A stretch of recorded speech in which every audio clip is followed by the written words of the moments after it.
Good evening student, मैं अमित राणा आप सभी का स्टडी पॉइंट विद अमित में स्वागत करता हूं। उम्मीद करता हूं आप सब अच्छे होंगे और आपकी जो एग्जाम की प्रिपरेशन भी अच्छी चल रही होगी। ठीक है, जैसा कि आप जानते हैं कल आपका जो है आपका एग्जाम है नॉलेज एंड कैरिकुलम का। ठीक है, और ये भी आप जानते हैं कि क्वेश्चन आपके जो है 80 नंबर के आएंगे। सिलेबस बहुत बड़ा है, तो उम्मीद करता हूँ आपने ज्यादातर सिलेबस आपने कवर कर लिया होगा, पढ़ लिया होगा। लेकिन देखिए फिर भी कुछ शब्दावलियां या कुछ ऐसा टॉपिक है जिनको मुझे एक्सप्लेन करना चाहिए, मुझे लगा ऐसा, तो मैं इसके लिए मैराथन क्लास लेके आया हूँ। ठीक है, देखिए सबसे पहले क्या है, सबसे पहले ज्ञान है।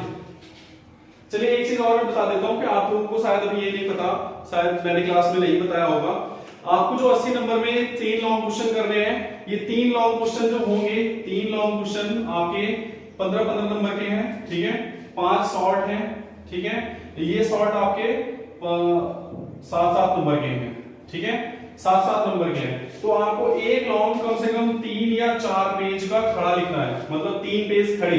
ठीक है, मतलब 6 पेज, समझ रहे हैं आप। और जो आपको शॉर्ट ये है शॉर्ट क्वेश्चन, ये कम से कम आपको 1.5 पेज का लिखना है, मतलब एक खड़ा पेज और एक साइड में। ठीक है, तो कम से कम इतना लिखने का प्रयास करेंगे आप, तभी जाके आपको पूरे नंबर मिल पाएंगे। राइटिंग पर विशेष ध्यान दीजिएगा, साफ साफ लिखिएगा।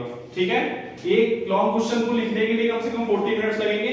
देखिए होगा क्या, आप अपनी धड़कनों को जरा संभाल के रखिएगा। मैं आपको ये चीज इसलिए समझा रहा हूं क्योंकि आपके बीएड फर्स्ट ईयर के एग्जाम नहीं हुए थे, सेकंड ईयर में आप पहली बार एग्जाम दे रहे हैं, तो 80 नंबर का आपका पहला पेपर है। तो इसमें क्या है, जब आप पहला लॉन्ग क्वेश्चन करोगे तो आपकी दिल की जो धड़कनें हैं, हार्ट बीट है, वो ज्यादा हो जाएगी, क्योंकि पहला लॉन्ग क्वेश्चन करने में 1 घंटा लगेगा आपको।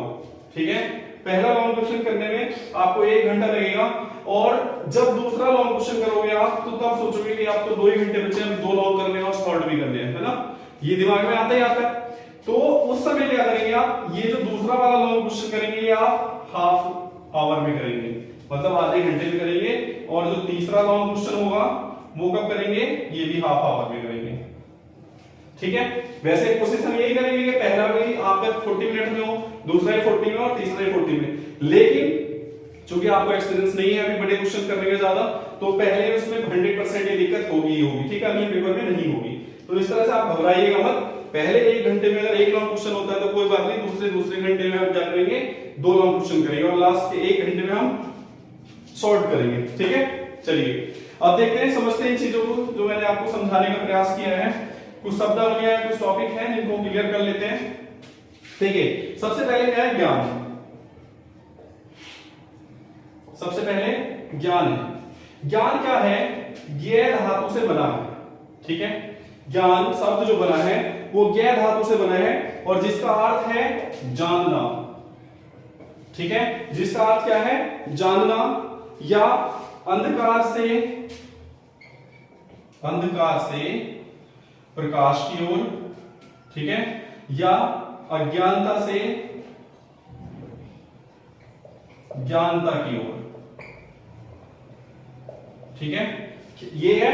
तो मतलब क्या कि ज्ञान शब्द जो बना है वो हिंदी उसमें ज्ञ धातु से बना है। ठीक है, जिसका अर्थ है जानना, जानना या अंधकार से प्रकाश की ओर ले जाना, या अज्ञानता से ज्ञानता की ओर ले जाना। ठीक है, देखिए अब ज्ञान जो है एक ऐसा टॉपिक है कि बस क्या होता है, ज्ञान पर मैंने पहले वीडियो बनाई हुई है, आप समझिएगा।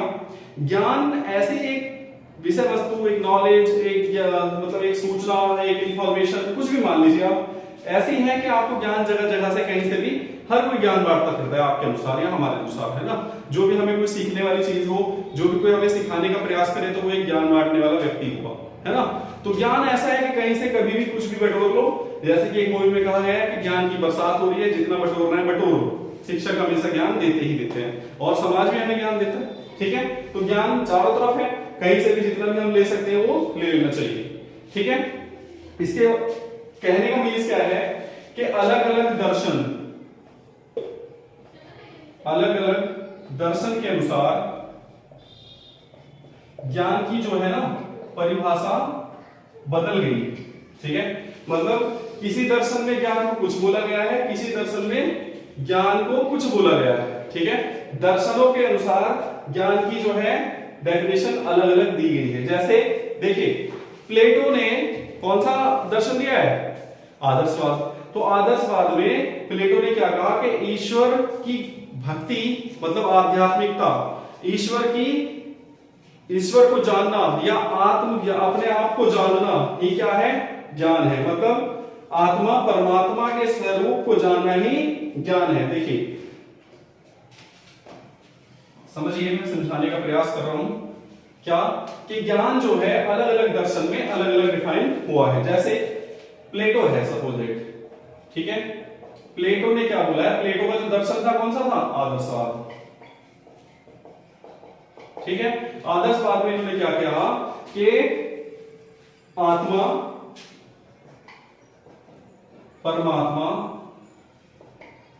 ठीक है, आत्मा परमात्मा के स्वरूप को जानना ही, के स्वरूप को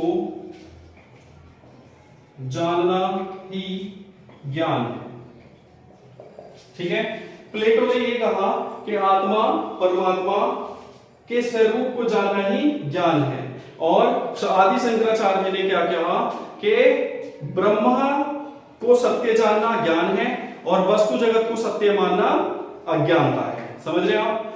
मतलब जो ब्रह्म है, जो सत्यम शिवम सुंदरम है, वो सत्य है, बाकी जो वस्तु जगत है, जो भौतिक जगत है, ये क्या है? असत्य है, ये नश्वर है, ठीक है। इस तरह से अलग अलग उसमें अलग अलग बात की है। अब देखिए बौद्ध में क्या हो रहा है। बौद्ध ने क्या कहा है? क्या ज्ञान वह है जो मनुष्य को सांसारिक दुखों से छुटकारा दिलाता है। तो बौद्ध दर्शन के अनुसार या महात्मा बुद्ध के अनुसार क्या है? ज्ञान वह है जो मनुष्य को उसके दुखों से मुक्ति दिलाता है, मुक्ति दिलाता है, ठीक है, या मुक्ति देता है, ठीक है। समझ रहे हैं आप? इस तरह से कर लीजिएगा आप। तो देखिए यहां आप देख चुके हैं दो दर्शनों की बात हो रही है, एक आदर्शवाद, एक बौद्धकालीन दर्शन, ठीक है। तो यहां पर इन्होंने क्या बोला है कि आत्मा परमात्मा के स्वरूप को जानना ही क्या है? ज्ञान है। और बौद्ध ने बोला है, भगवान बुद्ध ने, कि ज्ञान वह है जो मनुष्य को उसके दुखों से मुक्ति दिलाता है, ठीक है। इस तरह से आप करेंगे तो समझ में आ जाएगा। और जैसा कि आपको मैंने शंकराचार्य की बताई है कि ब्रह्मा ही सत्य है, सत्य का ज्ञान करना ही ज्ञान है, और वस्तु जगत को ज्ञान मानना, सत्य मानना अज्ञानता है, ठीक है। तो ये दो तीन दर्शन के मैंने एग्जांपल दे दिए, इस तरह से आप कर लीजिएगा। फिर देखिए आगे क्या है।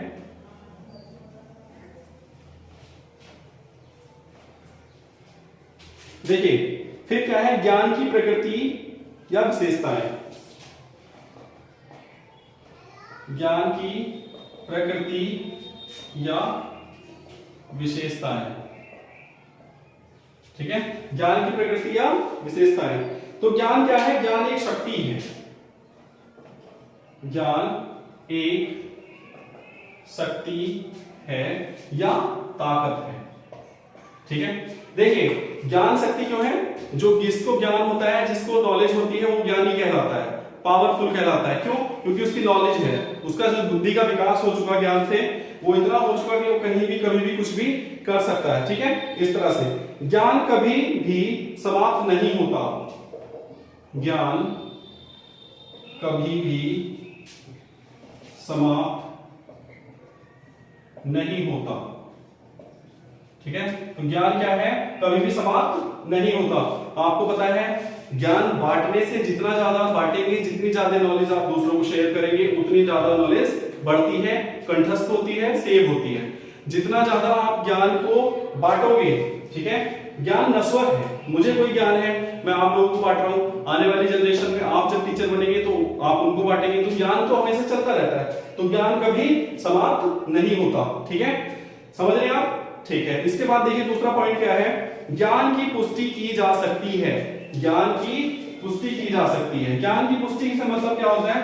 पुष्टि, ज्ञान की पुष्टि की जा सकती है। मतलब अगर मैं कोई नॉलेज आपको दे रहा हूं कि भाई आज ऐसे ऐसे करके वहां कुछ हुआ है, उसका रीजन ये था, तो हम अब ये क्या है? ज्ञान है कि किसी कारण से कोई काम हुआ है, तो उन कारणों को हम क्या कर सकते हैं? मतलब क्या ज्ञात कर सकते हैं, ठीक है, पता लगा सकते हैं। तो ज्ञान की पुष्टि की जा सकती है कि सत्य है या असत्य है, ठीक है। इस तरह से क्या है, ज्ञान की कोई सीमा नहीं होती, मतलब असीमित होता है, असीमित होता है, मतलब ज्ञान की कोई सीमा नहीं होती। ज्ञान को जितना बांटोगे ज्यादा बढ़ता है, जितना ले लोगे उतना ज्यादा बढ़ता है। जीवन पर्यंत हम ज्ञान को क्या करते हैं, लेते और देते हैं, ठीक है, सीखते और सिखाते रहते हैं। तो ये हमारा जन्म से मृत्यु तक चलने वाली एक प्रक्रिया है।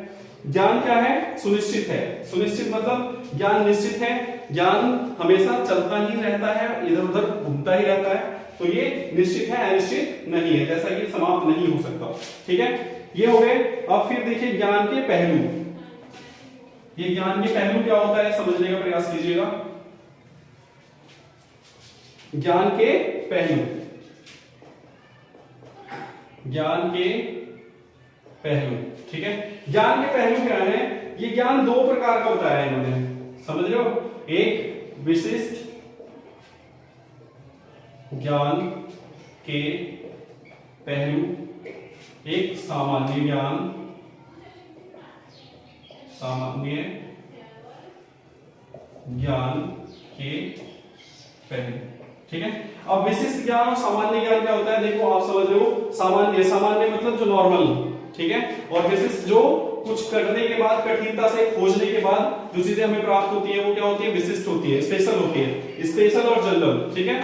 तो सामान्य ज्ञान के पहलू में क्या आता है, जैसे दर्शन हो गए, दर्शन, ठीक है, कोई ग्रंथ हो गया, ठीक है, कहानी हो गई, ये सब क्या है, इन्हें हम पढ़ सकते हैं। पहले से पुराना एक लिखा हुआ ज्ञान है जिसको हम पढ़ करके प्राप्त कर सकते हैं और आने वाले बच्चों को दे सकते हैं। तो ये आसानी से मिल गया क्योंकि हमने पढ़ लिया, इसकी हमें नॉलेज हो गई, तो ज्ञान मिल गया। लेकिन यहां क्या है, अब गणितीय ज्ञान, ठीक है, विज्ञान, प्रयोग, खोज, ये सब क्या है, ये विशिष्ट ज्ञान है। मतलब जब कोई बालक या कोई व्यक्ति ज्ञान के लिए खोज करता है, ठीक है, तो उसे क्या कहेंगे हम, विशिष्ट ज्ञान कहेंगे, ठीक है। इस तरह से ये समझ गया दोनों। इसके बाद देखिए क्या आएगा, देखिए सामान्य ज्ञान में एक दो वर्ड आए थे, मैं समझा देता हूं आपको। देखो ये सच बताएं तो ये टॉपिक ऐसा है बेटा कि इसमें आपको बहुत बड़ी मैराथन की जरूरत है, क्योंकि ये टॉपिक ऐसे है कि बहुत ज्यादा डिटेल में अगर हम इसको डिफाइन करेंगे तो बहुत समय निकल जाएगा, ठीक है। तो इसलिए मोटा मोटा मैं हर एक टॉपिक को थोड़ा सा एक्सप्लेन करने की कोशिश कर रहा हूं ताकि आपको ये चीजें समझ में आ जाए। और मैं आप लोगों से बार बार ये कहता हूं, देखो बीएड फर्स्ट ईयर से मैंने रिक्वेस्ट की थी, आपसे भी रिक्वेस्ट कर रहा हूं कि जहां आपके एग्जाम हो रहे हैं वहां बहुत बच्चे एक साथ सेंटर में एग्जाम दे रहे हैं, ठीक है। अगर आप चाहें तो एक एक बच्चे को भी अगर शेयर करें चैनल, तो इसकी जो संख्या है, सब्सक्राइबर्स है, वो बढ़ जाएंगे। उन लोगों को भी फायदा हो जाएगा, उन बच्चों को जिनको अभी तक हम लोग नहीं पहुंच पा रहे जिनके पास, ठीक है। तो मैं उम्मीद करूंगा कि आप लोग जरूर शेयर करेंगे, चैनल के बारे में लोगों को जरूर बताएंगे, ठीक है। और बहुत जल्द ही मैं आप लोगों को, जैसे कि दुर्गा वाली वीडियो में मैंने दूसरी वीडियो में बताया है कि हम लोग बहुत जल्दी यूपी टेट का बैच स्टार्ट करने जा रहे हैं। जिसको भी संपर्क करना होगा मेरे नंबर पर संपर्क कर सकते हैं, ठीक है। चलिए देखिए सामान्य ज्ञान के जो पहलू है उसमें क्या है, प्रागुण है, प्रागुण शब्द है, प्रागुण, ठीक है। प्रागुण ज्ञान, प्रागुण ज्ञान क्या होता है कि बुद्धि के अनुभव के बिना जो प्राप्त कर सकते हैं वो प्रागुण है। बुद्धि के अनुभव के बिना जो हम ज्ञान प्राप्त करते हैं, ठीक है, जो ज्ञान प्राप्त करते हैं वो प्रागुण है। मतलब जो सामान्य ज्ञान हम प्राप्त करते हैं जिसमें बुद्धि ना लगानी पड़े वो क्या है, प्रागुण है। मतलब हमने क्या किया, एक नॉवेल उठाई, पढ़ ली, बात खत्म होगी। अगर उससे हमें कुछ सीखने को मिला तो ज्ञान प्राप्त हो गया, लेकिन हमने क्या किया, केवल पढ़ाई की, ठीक है। तो ये मतलब जिसमें हम अपनी क्रिएटिविटी का ना कुछ नया करने का प्रयास ना करें, जिसमें हम दिमाग ना चलाएं, वो वाली चीजें, ठीक है। जैसे मूवी देखते समय हम क्या करते हैं, मूवी देखते हैं तो हमें सारी जो चीजें होती है अच्छी और बुरी दिखाई दे जाती है, कोई अच्छी चीज होती है तो कर ली, उसमें क्या किया हमने, बुद्धि का यूज किया नहीं ना। तो ये सारी चीजें होती है। इसके बाद देखिए तर्क, जैसे तर्क का होता है, तर्क क्या है, ए जैसे बी बड़ा है सी से, ठीक है, तो ए बड़ा होगा किससे, सी से ऑटोमेटिकली, क्योंकि आपको पता है A B C D E, ठीक है। अगर बी जो है वो सी से छोटा है तो जाहिर सी बात है ए से भी छोटा होगा ही होगा। तो ठीक है, इसमें कुछ ऐसा कुछ सोचने वाली बात ही नहीं है। चलिए आगे देखते हैं हम प्रायोगिक ज्ञान। ये तो प्रागुण ज्ञान था, फिर इसके बाद है प्रायोगिक ज्ञान। प्रायोगिक ज्ञान, प्रायोगिक ज्ञान आप समझ ही रहे हैं, प्रयोग से, ठीक है, जो प्रयोग पर आधारित हो, प्रयोग पर आधारित होता है, ठीक है, प्रयोग पर आधारित होता है। प्रयोग पर आधारित होने का मतलब यह है कि जिसमें हम इंद्रियों का प्रयोग करें, ठीक है, ज्ञान प्राप्त करें, ज्ञान प्राप्त करें, ठीक है, मतलब जिसमें हमारी ज्ञान इंद्रियां, कर्म इंद्रियां सब काम कर रही होती हैं, उसके अनुसार से हम क्या करें, ज्ञान को प्राप्त करें, ठीक है। इस तरह से जो ज्ञान होगा वो प्रायोगिक ज्ञान होता है। फिर देखिए, फिर क्या है, जैसा कि मैंने आपको दर्शन के अनुसार बताया कि दर्शन के अनुसार अलग अलग दर्शन में अलग अलग तरह के ज्ञान बताया है ना। तो विशिष्ट ज्ञान के जो पहलू होते हैं, सामान्य ज्ञान के तो मैंने बता दिया आपको, प्रायोगिक और प्रागुण। विशिष्ट ज्ञान के जो होंगे तार्किक, वैज्ञानिक और क्रियात्मक। देखिए विशिष्ट ज्ञान के पहलू, ठीक है, क्या, तार्किक, ठीक है, तार्किक, वैज्ञानिक, ठीक है, फिर क्या है, क्रियात्मक, ठीक है। ये सब क्या है, ये ऐसा ज्ञान है जिनके आधार पर हमें एक क्लू मिला, सपोज दैट जैसे मतलब कोई कारण ढूंढना हो, कोई चीज खोज करनी हो हमें, कोई रिसर्च करनी हो हमें, या किसी में तार्किकता और वैज्ञानिकता को लगा के, साइंस का यूज करके हम कुछ नया सिद्धांत बनाए, ठीक है, नई खोज करें, तो वो सब क्या होगी, विशिष्ट ज्ञान के पहलुओं में आएगी, ठीक है। इसके बाद देखिए ज्ञान के निर्माण के सिद्धांत, सिद्धांत भी है ना आपके सिलेबस में। ज्ञान के निर्माण के सिद्धांत, ज्ञान के निर्माण के सिद्धांत, ठीक है। ये देखिए आप, इसमें क्या है,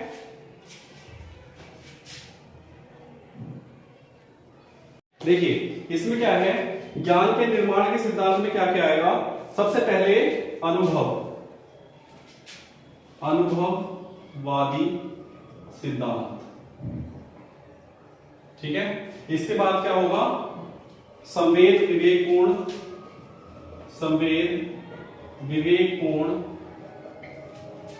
सिद्धांत, ठीक है, संवेद विवेकपूर्ण सिद्धांत। उसके बाद होगा प्रायोगिक सिद्धांत, ठीक है। उसके बाद अलग चीजें हो जाएंगी, फिर आएगा योग सिद्धांत, ठीक है। योग सिद्धांत में क्या है, देखिए इसमें से मैंने प्रायोगिक आपको बता दिया। प्रायोगिक सिद्धांत क्या है, जिसमें हम प्रयोग करते हैं चीजों को, नई नई चीजों को क्या करते हैं, खोज करते हैं, ऑब्जर्व करते हैं, सारी चीजें प्रयोग करके सिद्ध करते हैं कि वो ठीक है या नहीं है, सत्य है या नहीं है, ठीक है। अनुभव क्या है, अनुभववादी सिद्धांत क्या है, जिसमें हम अनुभव के द्वारा, अनुभव करके, मतलब ज्ञान इंद्रियों का प्रयोग करके या अपने अनुभव के आधार पर जो ज्ञान प्राप्त करते हैं, वो क्या होता है, अनुभववादी सिद्धांत के द्वारा प्राप्त होता है, ठीक है। जैसे मैं अभी टीचिंग कर रहा हूं, टीचिंग करते करते समय मुझे क्या हो रहा है, अनुभव हो रहा है, एक्सपीरियंस हो रहा है, ठीक है। एक्सपीरियंस के अकॉर्डिंग हम जितनी नॉलेज लेते हैं, ज्ञान प्राप्त करते हैं, वो किसमें आएगा, अनुभववादी सिद्धांत में आता है, ठीक है। उसके बाद क्या है, संवेद क्या होती है, सेंसेस, जो हमारी सेंसेस भी होती है, जो हमारी नर्वस सिस्टम होता है, ठीक है। तो जो हमारी ज्ञान इंद्रियां हैं, जो इंद्रियां हैं, उनके द्वारा जो हम ज्ञान प्राप्त करते हैं, वो क्या होगा, संवेद विवेकपूर्ण या संवेदीगामक सिद्धांत कहलाता है, ठीक है। एक शब्द को पकड़िएगा, देखिए सबसे मोस्ट इंपॉर्टेंट चीज मैं आपको बता दूं, जब हमारे बीएड फर्स्ट ईयर का अनुशासन और ये पाठ्यक्रम का हुआ था एग्जाम, तो कुछ शब्दावलियों में छात्र घूम गए थे, जैसे पाठ्यक्रम, पाठ्यचर्या, विषय वस्तु, ये सब, ठीक है। तो आपने क्या करना है, इस बात को ध्यान से समझिएगा कि दोनों जो एजुकेशन के पेपर हो रहे हैं, उसको हिंदी और इंग्लिश दोनों में क्वेश्चन को आप पढ़ेंगे, ठीक है। जो ये बच्चे इंग्लिश को पढ़ेंगे और हिंदी को साथ में लेके चलेंगे, वो बहुत ज्यादा सक्सेस होंगे।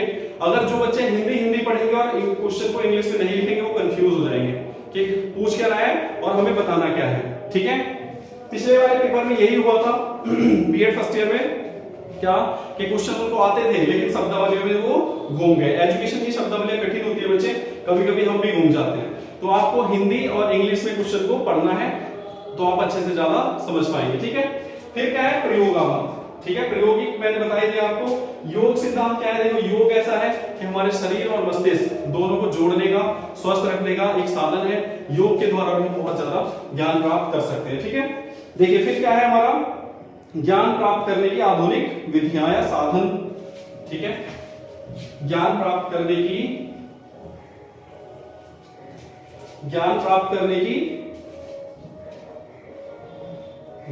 प्राप्त करने की आधुनिक विधियां या साधन। ठीक है, विधियां या साधन। देखिए क्या क्या है, इंद्रियों द्वारा अनुभव, इंद्रियों द्वारा अनुभव।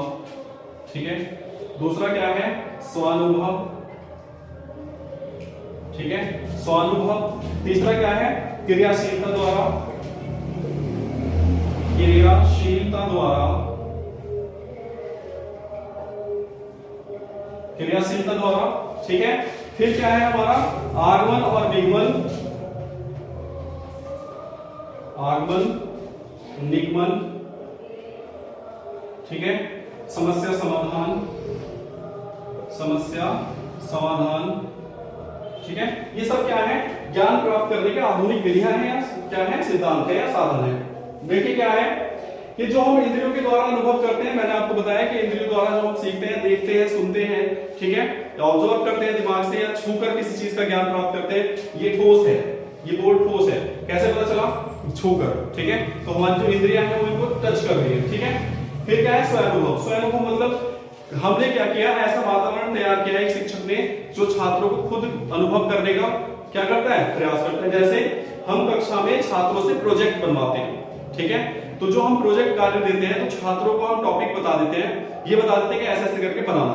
छात्र क्या करेगा खुद से उसको बनाएगा, तो उसको खुद अनुभव होगा कि हम प्रोजेक्ट कैसे बनाते हैं। जब वो खुद बनाएगा तभी आने वाले समय में किसी को सिखा पाएगा। ठीक है, उसी तरह क्या है क्रियाशीलता।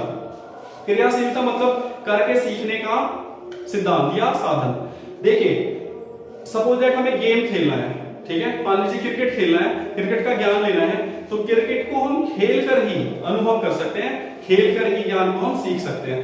या कोई और काम अगर करना है हमें, तो हम जितना उसको क्रिया करेंगे, एक्सपीरियंस करेंगे, उसको कर करके सीखेंगे, तो वो हमें जल्दी से सीख जाएगा। जैसे बिल्ली वाला एक हमारा एक प्रयोग था कि बिल्ली को एक चटकनी खोलनी थी पिंजरे के अंदर, तो वो बार बार प्रयास करती है, तो अगर वो करती ना प्रयास, क्रिया ही ना करती, तो क्या एक स्विच में एक बार में उसके पंजे से दरवाजा खुल जाता? नहीं खुलता।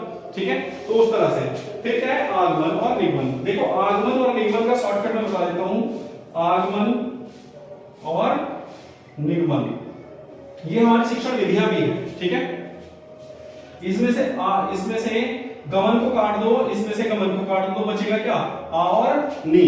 मतलब आ से आ जाता है और नी से निकालना पड़ता है, निकालना पड़ता है। ठीक है, आ से आ जाता है और नी से निकालना पड़ता है। क्या अगर सपोज दैट हम कोई एग्जांपल दें, तो कठिन से सामान्य की ओर जब जाएंगे, कठिन चीजें हमने समझा दी तो सामान्य चीजें अपने आप ही निकल के आ जाएंगी। ठीक है, और अगर हमें निकालना पड़ता है, मतलब जब हम सामान्य से कठिन चीजों में जाते हैं या ज्ञान से अज्ञान मतलब अज्ञानता से ज्ञानता की ओर जाते हैं, तो हमें निकालना पड़ता है ज्ञान को। जैसे समझो आप, अगर हम मैथ में बात करें तो 2 गुणा 2 गुणा 2 गुणा 2, ठीक है, जब तक हम इनकी मल्टीप्लाई नहीं करेंगे तब तक हमें नहीं पता कि क्या आएगा। ठीक है, लेकिन अगर ए बी सी डी लिखे तो आगे पता है हमें क्या आएगा ई, इसमें कुछ निकालने की जरूरत ही नहीं है। समझ रहे हैं आप? तो जो मैथमेटिकल चीजें होती है, साइंस से रिलेटेड चीजें होती है, तो उसमें हमें ज्ञान को निकालना पड़ता है।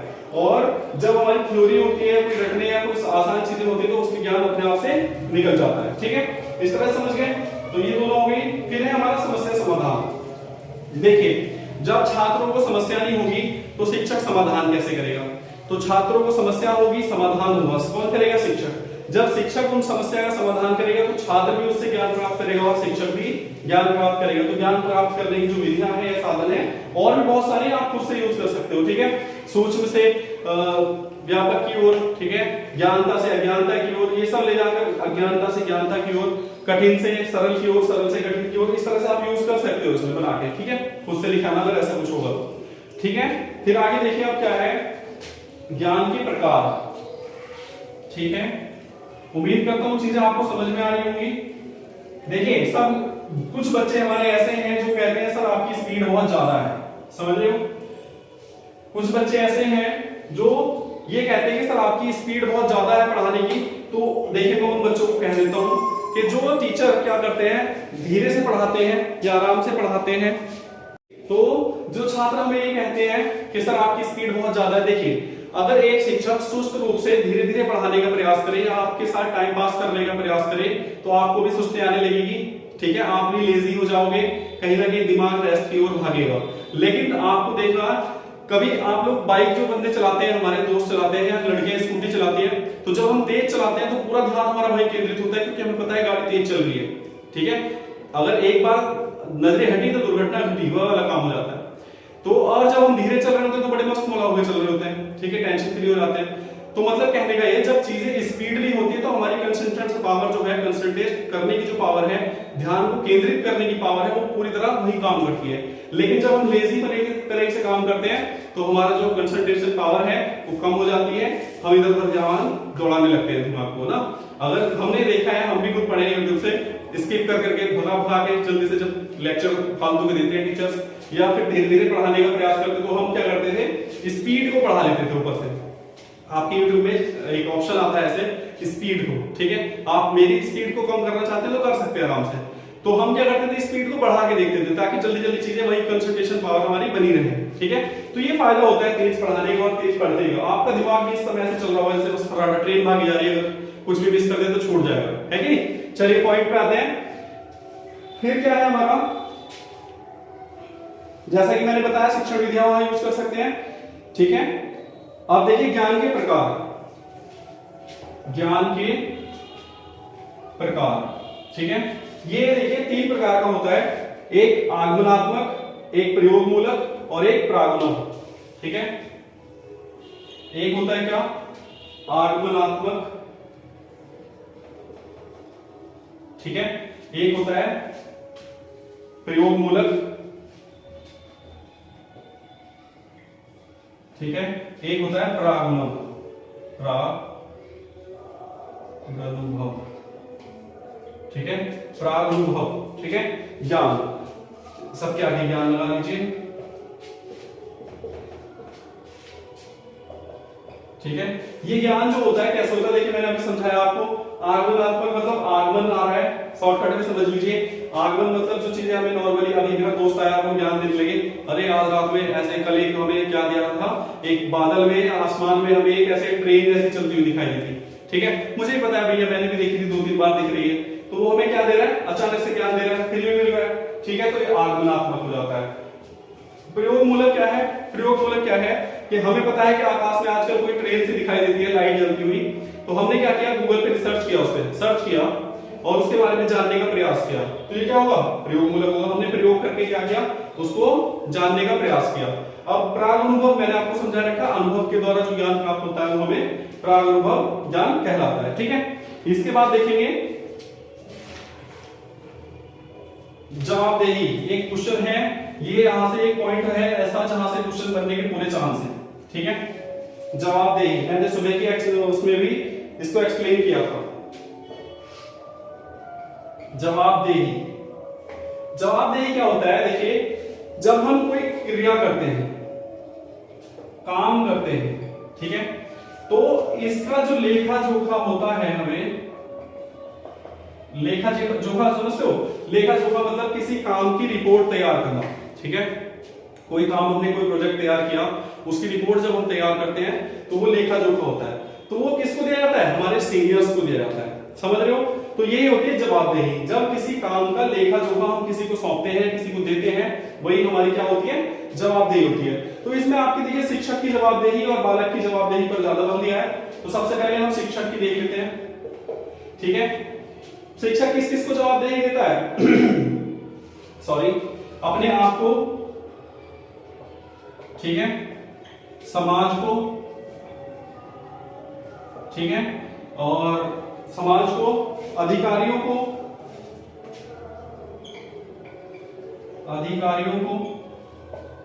छात्रों को,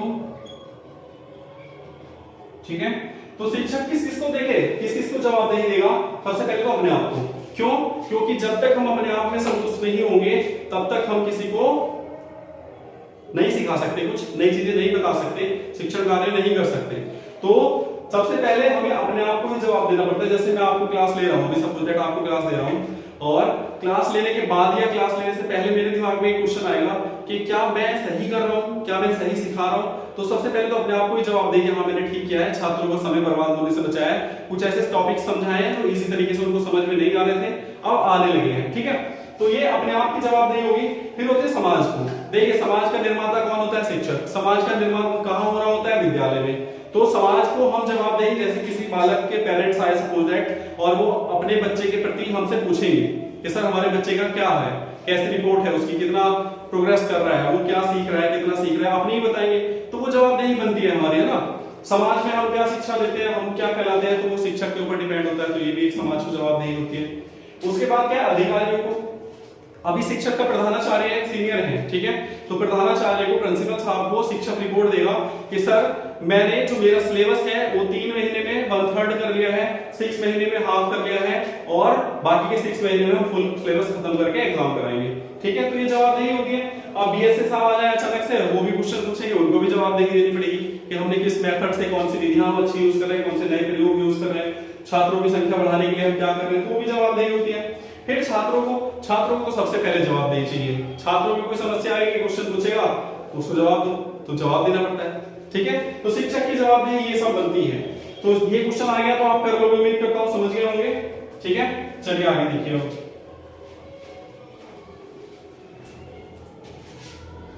जवाबदेही हो गया। फिर हमारा टॉपिक आता है क्या, अधिगम। अधिगम में शिक्षा। देखो इन दोनों टॉपिक को मैं ज्यादा लंबा नहीं खींचूंगा। अधिगम का होता है सीखना, जितना भी हम सीखे हैं जीवन पर्यंत वो अधिगम करते रहते हैं। अधिगम करता कौन होता है, छात्र होता है। इससे रिलेटेड अगर आपको वीडियो देखनी है तो हमारे उसमें बहुत सारे वीडियो पड़ी है अधिगम और शिक्षा पर, शिक्षा और अधिगम आप अच्छे से देख लीजिएगा, पढ़ लीजिएगा। ठीक है, यहाँ टाइम खराब नहीं करेंगे। अधिगम के 3-4 पिलर होते हैं, शिक्षक, ठीक है, शिक्षार्थी, ठीक है, पाठ्यक्रम, ठीक है, ये हो गया। ये हमारे क्या है, ये इसके जो है ये 3 पिलर हैं। ठीक है, अधिगम कह लो या शिक्षा कह लो, इन दोनों में जब अगर अधिगम आ जाए तब भी और शिक्षा आ जाए तब भी, ये 3 पिलर को आप कहीं भी फिट कर दो, कोई दिक्कत नहीं है। ठीक है, तीनों का आप इनकी डिटेल लिख देना, शिक्षक क्या होता है, शिक्षार्थी क्या होता है, पाठ्यक्रम क्या होता है। और शिक्षा के क्षेत्र में ये तीनों ऐसे कि एक भी ना हो तो शिक्षा को हम नहीं बढ़ा सकते, अधिगम को हम नहीं बढ़ा सकते। ठीक है, इस चीज का आप ख्याल रखिएगा पूरा, समझ गए। एक चीज और जोड़ सकते हैं, विधियां। ठीक है, ये 3 पिलर है, लेकिन इसके साथ ये भी जोड़ सकते हैं कि अधिगम को कराने के लिए, मतलब सिखाने के लिए हम किन किन शिक्षण विधियों या किन किन विधियों का प्रयोग कर रहे हैं, वो सब भी ज्यादा इंपॉर्टेंस रखती हैं। ठीक है, इसके बाद देखिए प्रभावित करने वाले कारक। अधिगम को प्रभावित करने वाले कारक। अधिगम को प्रभावित करने वाले कारक।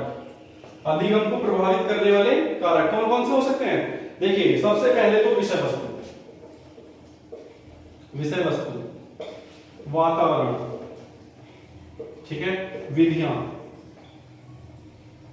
ठीक है, विधियां, ये सब क्या हो सकते हैं आपके अभ्यास, इच्छा शक्ति, ये सब क्या है, इसको प्रभावित करने वाले कारक हैं। देखिए कैसे, सपोज दैट अगर हम हैं और मैं आपको अधिगम कराने आया हूं, मैं शिक्षण कार्य करने आया हूं, तो मेरा अगर विषय वस्तु ही तैयार ना हो, विषय वस्तु अच्छे से मुझे ना आती हो और मैं आपको समझाने खड़ा हो जाऊं, तो क्या वो अधिगम आप मतलब ठीक से कर पाएंगे, सीख पाएंगे? नहीं सीख पाएंगे। अगर मैं चीजों को अच्छे से एक्सप्लेन ना करूं या विषय वस्तु को क्लियर ना करूं, क्योंकि विषय वस्तु को क्लियर कब कर सकता हूं? जब मुझे खुद को नॉलेज होगी, और जब मुझे होगी तो मैं आपको क्लियर करूंगा। तो आप क्या कर रहे हो उस चीज का? अधिगम कर रहे हैं। अगर मैं कॉन्सेप्ट को सही से समझा नहीं पाया तो आप क्या अधिगम कर पाएंगे? नहीं कर पाएंगे। तो सबसे पहले विषय वस्तु क्लियर होनी चाहिए, नहीं तो ये क्या करेगी? इसको प्रभावित करेगी। फिर क्या है? वातावरण। देखिए, शिक्षा के लिए हमेशा वातावरण इंपॉर्टेंट होता है। अगर हम कोई चीज नई सिखाना चाह रहे हैं बच्चे को, नई मतलब न्यू नॉलेज देना चाह रहे हैं, कुछ नया कराने का प्रयास कर रहे हैं, तो उसके लिए हमें एक वातावरण तैयार करना पड़ता है। शिक्षक को छात्रों के लिए केवल वातावरण तैयार करना होता है, वो स्वयं खुद करके उसको सीखने का प्रयास करता है ना। तो वातावरण की इंपॉर्टेंस होना बहुत जरूरी है। अब जो है विधियां, इसको आप अच्छे समझते हो। शिक्षण विधियां या कोई सी भी काम की विधि हो, अगर विधियां अच्छी ना हो, विधियों का सिलेक्शन अच्छा ना हो मेथड्स का, तो आप कोई भी काम अच्छे से नहीं कर पाएंगे। फिर क्या है? अभ्यास। अभ्यास करत करत अभ्यास आदमी ज्ञानी बन जाता है, ठीक है। तो अभ्यास जितना करेंगे, एक्सपीरियंस जितना करेंगे, उतना ज्यादा अनुभव आपको होगा, उतना ज्यादा ज्ञान होगा, उतने ज्यादा आप अधिगम कर सकते हैं, ठीक है।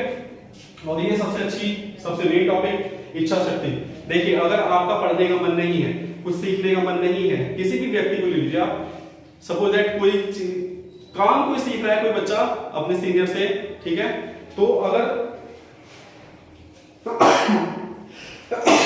सॉरी, देखिए, अगर कोई छात्र या कोई स्टूडेंट अपने सीनियर से या गुरु से कुछ सीखना चाह रहा है, तो अगर उसमें इच्छा शक्ति ना हो, तो किसी का कितना भी परफेक्ट टीचर क्यों ना हो, वो उसको नहीं सिखा सकता। जब तक आप अंदर से अपने मन से चीजों को सीखने का प्रयास नहीं करेंगे, तब तक कोई भी शिक्षक आपको नहीं सिखा सकता, ठीक है। तो वो इच्छा शक्ति कौन जगाता है, कौन उत्पन्न करता है? शिक्षक, ठीक है। शिक्षक ही इच्छा शक्ति को बढ़ाता है, आत्मविश्वास को बढ़ाता है और अभिप्रेरित करता है छात्रों को सीखने के लिए, ना। ये हो गया। फिर क्या है हमारा? बाल केंद्रित शिक्षा। बाल केंद्रित शिक्षा,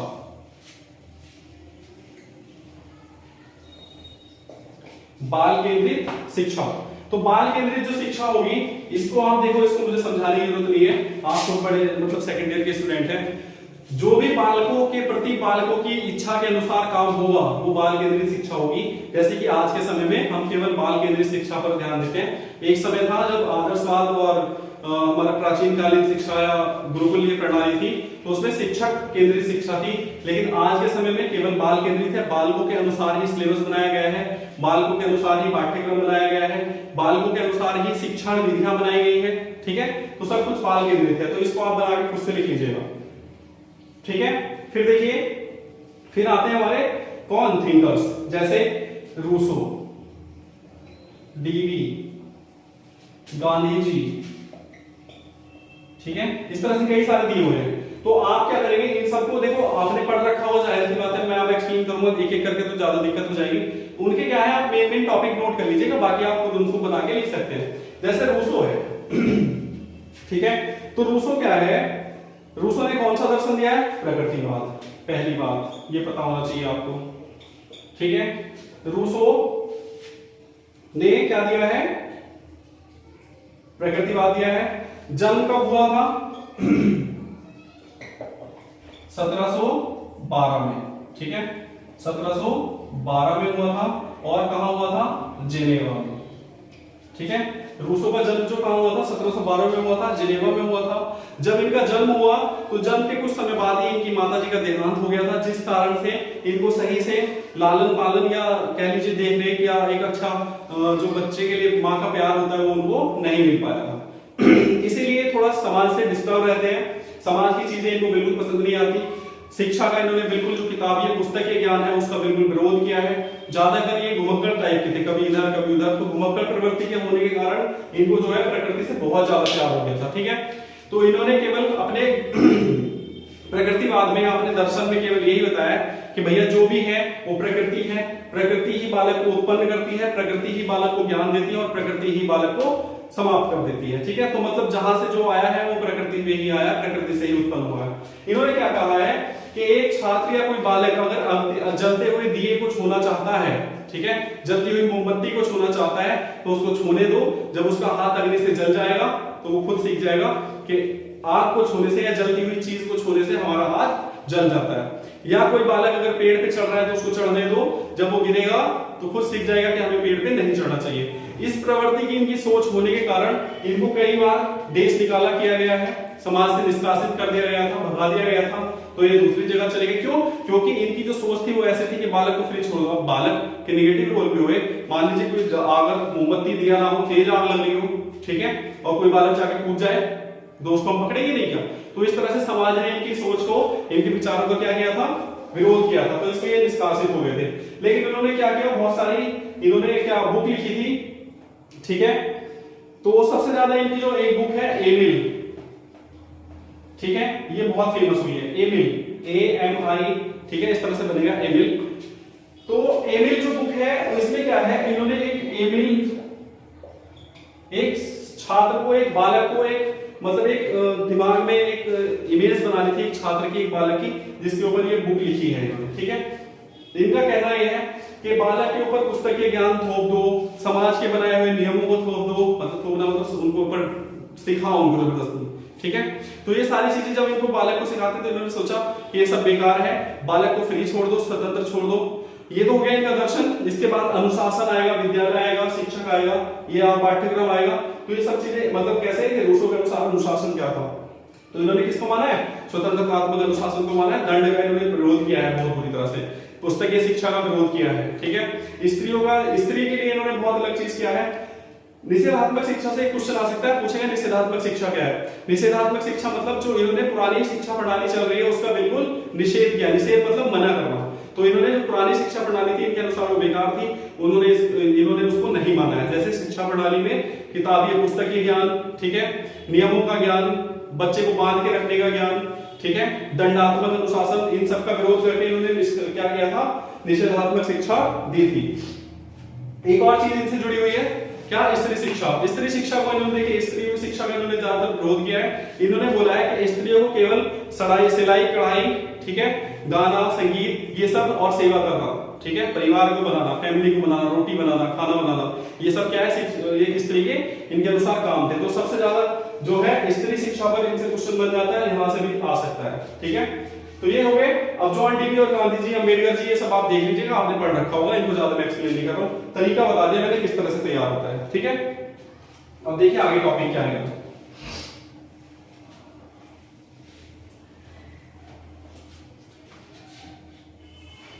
और हाँ, इन्होंने देखिए प्रकृति की ओर लौटो, कभी कभी ये पूछेगा आपसे, प्रकृति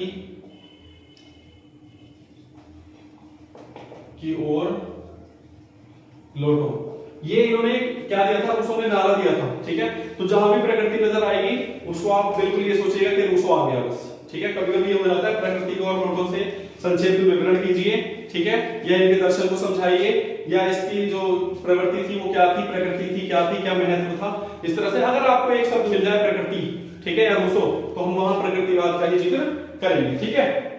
इसके बाद देखिए आप शिक्षा, जैसे अधिगम आया था तो उसके बाद शिक्षा आया था साथ में। तो शिक्षा को आप देखिए, शिक्षा मैंने आपको बहुत अच्छे समझा रखा है, तो आपने चाहे 1-2 क्लास ली हो, 10 ली हो, ये शिक्षा टॉपिक मैंने बहुत अच्छे समझाया हुआ है। जो मेरी वीडियो पड़ी हुई है वहां से आप सीख सकते हो, देख सकते हो, इसको मैं नहीं कराऊंगा, ठीक है। शिक्षा के उद्देश्य, पाठ्यक्रम, शिक्षण विधियां, शिक्षक, निषेधात्मक शिक्षा, स्त्री शिक्षा, ये सब आप देख लीजिएगा, ठीक है। शिक्षा तथा समाज, शिक्षा तथा समाज, ये ऐसे टॉपिक हैं कि इनको आप खुद अपने आप से भी लिख सकते हैं। शिक्षा और समाज, मैंने सुबह भी वीडियो बताया था कि एक सिक्के के 2 पहलू हैं, बहने हैं। शिक्षा के बिना समाज अधूरा है और समाज के बिना अधूरा क्या है, शिक्षा है। समाज की नीड के अनुसार, आने वाले भविष्य के अनुसार हम क्या करते हैं, शिक्षा का निर्माण करते हैं, और शिक्षा के अनुसार हम समाज को बदलने पर क्या करते हैं, शिक्षा का जो प्रभाव पड़ता है वो समाज पर पड़ता है, तो एक दूसरे को प्रभावित करती है, ठीक है। तो ऐसे ही पूछ सकता है शिक्षा और समाज, मतलब शिक्षा का समाज पर क्या प्रभाव पड़ता है, या समाज का शिक्षा पर क्या प्रभाव पड़ता है, तो कुछ भी हो जाए आप कर लेना, समाज क्या होता है जान लीजिए, ठीक है। फिर है हमारा भारतीय संस्कृति। देखिए आप लोगों को ज्यादा टाइम वेस्ट ना करते हो, बस मेन टॉपिक में समझाने का प्रयास कर रहा हूं, क्योंकि वीडियो लेंथी हो जाएगी फिर दिक्कत होती है, ठीक है। भारतीय संस्कृति, भारतीय संस्कृति क्या है, भारतीय संस्कृति की जब विशेषताएं लिखेंगे या तत्व लिखेंगे तो यहां क्या है, आध्यात्मिक, आध्यात्मिक एनर्जी, मतलब क्या है, धर्म प्रधान, धर्म प्रधान, ठीक है। धर्म प्रधान है, आध्यात्मिक है, ठीक है, आध्यात्मिक हो गई। फिर क्या है, समन्वयशील है, समन्वयशील है। फिर क्या है, व्यापक दृष्टिकोण रखने वाली है, व्यापक है, और अनेकता में एकता है। ये क्या है, हमारी संस्कृति तो है। अब हमारे देश की संस्कृति, भारतीय संस्कृति को सबसे दुनिया की सबसे अच्छी संस्कृति माना जाता है। क्यों? क्योंकि हमारे यहाँ गुण इतने हैं। देखिए, धर्म प्रधान, धर्म प्रधान मतलब हमारे यहाँ धार्मिकता पर ज्यादा भेद विभेद नहीं किया जाता। हम सब धर्मों को मानते हैं, सब धर्मों का सम्मान करते हैं, ये हमें सिखाया गया है हमारी संस्कृति के अनुसार। आध्यात्मिकता क्या है, ईश्वर, ठीक है, ईश्वर के प्रति हमारा प्रेम, ईश्वर के प्रति विश्वास, ठीक है, आत्मा और परमात्मा पर हमारी श्रद्धा, ये सब आध्यात्मिकता हमें कहां से मिलती है, हमारी भारतीय संस्कृति से मिलती है। फिर क्या है, समन्वयशीलता। हमारी संस्कृति ने, भारतीय संस्कृति ने हमें सिखाया है कि किसी भी माहौल में, किसी भी समाज में, किसी भी कंडीशन में आप चले जाइए, उसके अनुसार ही आप क्या कर देंगे, अपने आप को समन्वय कर लेंगे, मतलब उसको मिला जुला देंगे, ठीक है। फिर व्यापक दृष्टिकोण, व्यापक दृष्टिकोण मतलब जो हमारी भारतीय संस्कृति है वो संकुचित टाइप की नहीं है, व्यापक दृष्टिकोण रखने वाली है। भैया कोई हिंदू हो, मुस्लिम हो, सिख, ईसाई हो, कोई भी हो, कोई दूसरे देश से भी आया है तो आ जाओ, रह लो, हमारी संस्कृति ले लो, आ जाओ, कोई दिक्कत नहीं है, ठीक है। तो व्यापक दृष्टिकोण रखती है।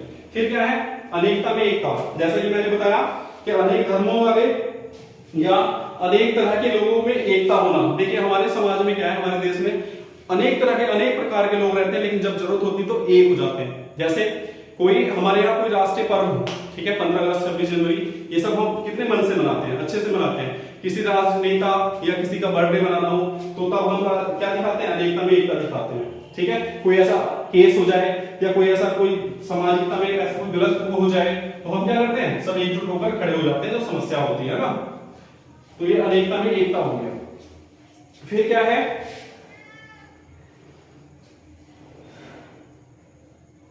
अनेकता में एकता मैंने करा दिया। अब देखिए तो लास्ट चल रहे हैं हम लोग। फिर है हमारा जनतंत्र या लोकतंत्र, ठीक है,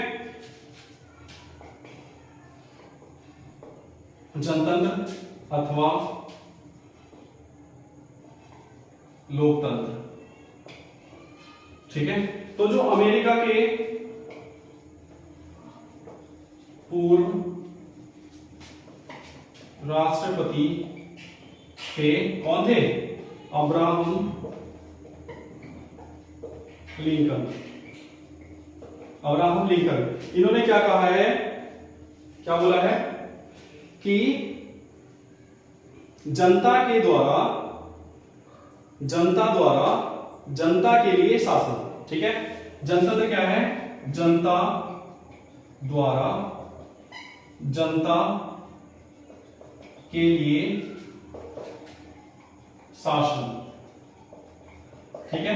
मतलब जहां पर जनता की सरकार बने, जनता द्वारा चुनी गई हो, जनता द्वारा नियम बने, जनता द्वारा ही कानून बने, या जनता द्वारा ही जनता का प्रतिनिधि शासन करे, जैसे हमारे देश में चलता है। हमारे यहाँ प्रत्येक व्यक्ति को, प्रत्येक देश के नागरिक को वोट डालने का अधिकार है।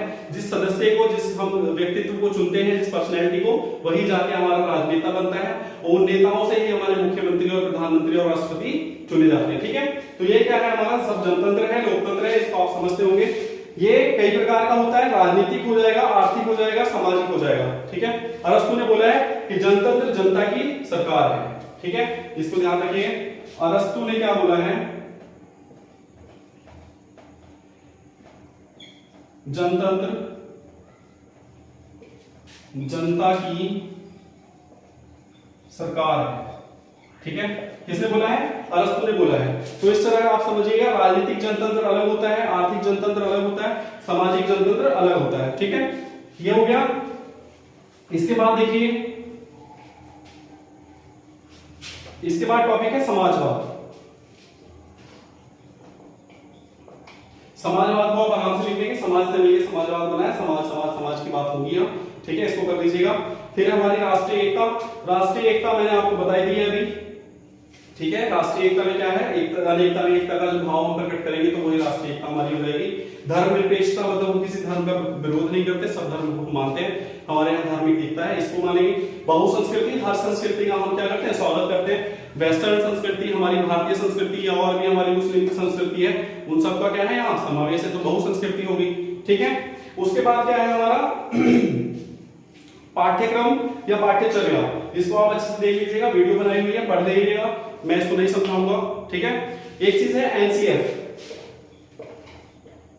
और एनसीएफ 2005 और 2010, ठीक है। इन्होंने क्या किया था, बस्ते के बोझ को कम करना, ठीक है, ये इनका मेन काम था 2005 का। और इन्होंने क्या किया था, शिक्षा पर बल, ठीक है। इतना ध्यान रखिएगा, अगर कहीं से भी क्वेश्चन आ जाए तो इस चीज को हैंडराइटिंग मतलब इसको थोड़ा सा हाईलाइट करके आप लिख देंगे तो आपको पूरे नंबर मिल जाएंगे, शॉर्ट में क्वेश्चन आएगा यहाँ से, ठीक है। एनसीएफ 2005 का जो उद्देश्य था वो क्या था, बस्ते के बोझ को कम करना था।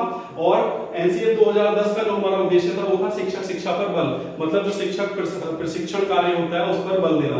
जैसे कि आप लोग अभी बीएड कर रहे हो तो उसको और अच्छे तरीके से ट्रेन करना, ट्रेंड टीचर होंगे तो बहुत ज्यादा से अच्छा शिक्षण प्रभावी मतलब क्या करते हैं, प्रभावशाली शिक्षण करते हैं, ठीक है। तो आज ये सब मैंने समझा दिया, आपको सिखा दिया, ठीक है। इस पर आप ध्यान रखेंगे और एग्जाम को बहुत तसल्ली के साथ इत्मीनान से देंगे। और लास्ट में मैं यही कहूंगा कि प्लीज आप चैनल को लाइक कीजिएगा, सब्सक्राइब कीजिएगा और शेयर कीजिएगा, ज्यादा से ज्यादा इस फैमिली को बढ़ाने का प्रयास कीजिएगा। Thank you.